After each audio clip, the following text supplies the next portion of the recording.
తెలంగాణలో కొత్తగా ఏర్పడిన కాంగ్రెస్ ప్రభుత్వం వచ్చే విద్యా సంవత్సరానికి సంబంధించి ఒక సరికొత్త నిర్ణయాన్ని తీసుకుంది. ఏ ప్రైవేట్ పాఠశాలలో కూడా పుస్తకాలు, యూనిఫామ్, అలాగనే స్టేషనరీ ఇవన్నీ కూడా అమ్మకూడదు అనేటువంటి ఒక నిబంధనని తీసుకుని వచ్చింది.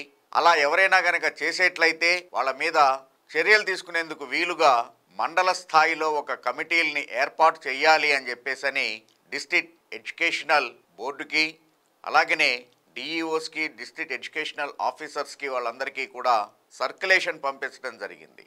సో ఆ మండల కమిటీ నిరంతరం హైదరాబాద్ సిటీకి సంబంధించినటువంటి ఈ నిర్ణయం వల్ల హైదరాబాద్ డిస్ట్రిక్ట్లో ప్రతి పాఠశాలని మానిటరింగ్ చేసుకుంటూ ఎక్కడైనా ఎవరైనా దీన్ని కనుక అతిక్రమించి స్కూల్స్లో కనుక పుస్తకాలు, యూనిఫామ్, అలాగనే స్టేషనరీ విక్రయించడం జరిగితే వాటి మీద చర్యలు తీసుకునేటువంటి అవకాశం ఉంది. ఇది ఒక రకంగా చాలా చక్కటి నిర్ణయం. ఎందుకంటే స్కూల్ ఫీజుతో పాటు ఏకంగా ఇవన్నీ కూడా వాళ్ళ స్కూల్లోనే కొనాలి అనేటువంటి దాంతో ఆ మేనేజ్మెంట్ ఏ రకమైనటువంటి ధరని నిర్ణయిస్తే, అలాగనే వాళ్ళు ఎలాంటి క్లాత్ ఇచ్చినా లేకపోతే స్టేషనరీ విషయంలో కూడా వాళ్ళు ఏది నిర్ణయించుకుంటే దాన్నే వాడాల్సినటువంటి పరిస్థితి, దాన్నే కొనాల్సినటువంటి పరిస్థితులకి తల్లిదండ్రులు వచ్చేసారు. సో దాని నుంచి బయటపడి పిల్లలు వాళ్ళకి ఇష్టం వచ్చినటువంటి, ఇది uniform of course, school uniform అనేటువంటిది ఒక కామన్గా ఉంటుంది. దాన్ని ఆ కలర్ ఏంటి, డిజైన్ ఏంటి అనేటువంటిది స్కూల్ మేనేజ్మెంట్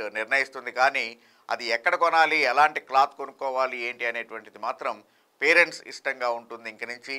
అలాగనే నోట్బుక్స్ విషయంలో కూడా, స్టేషనరీ విషయంలో కూడా. సో దానివల్ల చాలా ధర తగ్గేటువంటి, పేరెంట్స్కి ఎంతో ఆర్థికంగా వెసులుబాటు కలిగేటువంటి అవకాశం కూడా ఉంది. మొత్తం మీద హైదరాబాద్ డిస్ట్రిక్ట్కి సంబంధించినటువంటి ఎడ్యుకేషనల్ ఇన్స్టిట్యూషన్స్లో సాగుతున్నటువంటి ఈ ప్రైవేట్ దందాకి చెక్ చెప్పే విధంగా తెలంగాణ గవర్నమెంట్ ఒక చక్కటి నిర్ణయాన్ని తీసుకుంది అని చెప్పచ్చు. నిజంగానే ఈ నిర్ణయం వల్ల పిల్లల తల్లిదండ్రులందరూ కూడా చాలా ఆనందాన్ని, అలాగనే హర్షాతిరేకాలని వ్యక్తం చేస్తూ ఉన్నారు.